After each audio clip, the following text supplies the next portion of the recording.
Penampakan tungku pembakaran sampah sederhana. Jadi seperti ini ya, seperti yang dilihat dalam video ini. Jadi untuk hebel yang paling bawah diletakkan tidur ya, sebanyak 3 biji. Nah, lalu yang ke atasnya tinggal disusun saja sedemikian rupa. Dan yang terlihat di depan ini sama sekali belum memakai penguat, jadi hanya ditumpuk begitu saja tanpa merubah bentuk hebel ya. Nah, kalau ini bentuk demikian ini knockdown, ini hanya dipaku dengan hektar yang terbuat dari kawat yang ditekuk menyerupai biji hektar. Ini sudah kuat ya, jadi begitu ditempelin biji hektar dipaku antara hebel yang satu dengan yang lainnya, maka posisi alat pembakaran ini sudah kuat dan sudah siap langsung digunakan untuk membakar. Nah, untuk tampak muka ini kita buka 2 hebel ya, seperti yang dilihat seperti ini. Nah, lalu untuk bagian pinggir dan atas ini semuanya tertutup dengan hebel,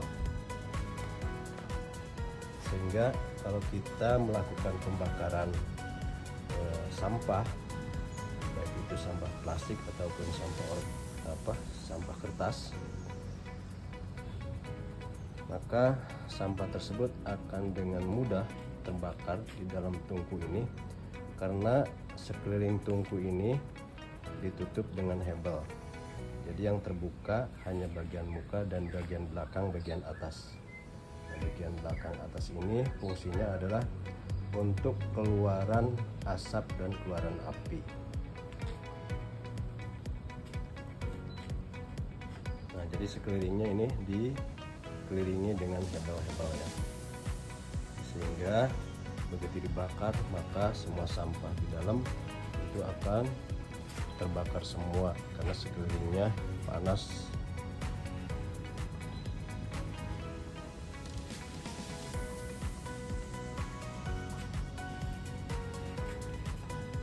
Nah, dengan adanya tempat pembakaran sampah ini, saya membayangkan apabila setiap rumah mempunyai alat pembakaran semacam ini, maka sampah itu tidak ada yang dibuang ke TPA ya. Jadi cukup tiap hari dimasukkan ke dalam tempat sampah ini, maka sampah-sampah akan tersolusi dengan cara dibakar.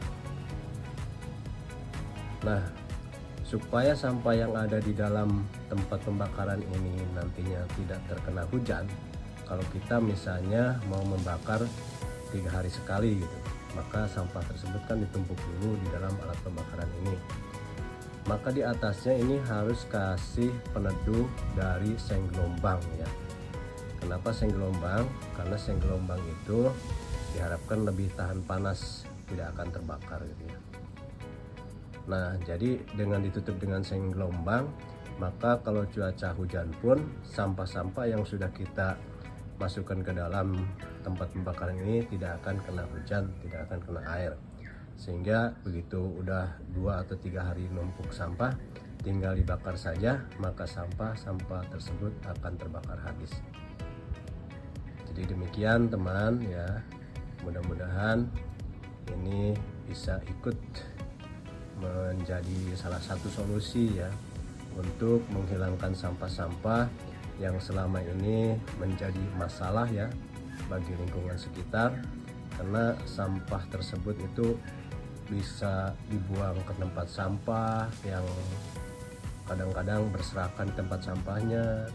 Kemudian masih juga ada masyarakat yang kurang peduli dengan lingkungan gitu. Jadi mereka membuang sampah seenaknya ke sungai gitu, sehingga sungai-sungai itu dipenuhi dengan sampah-sampah, dan begitu hari hujan kadang-kadang membludak, sampahnya berantakan sampai ke pinggir jalan gitu. Nah, dengan adanya tungku pembakaran ini diharapkan sampah-sampah tersebut tidak lagi seperti itu ya. Harapan ke depan maka sungai-sungai kita akan bersih dari sampah, airnya bersih dan banyak ikannya. Demikian ya, mudah-mudahan harapan ini suatu saat bisa terwujud. Terima kasih, sampai jumpa di video selanjutnya.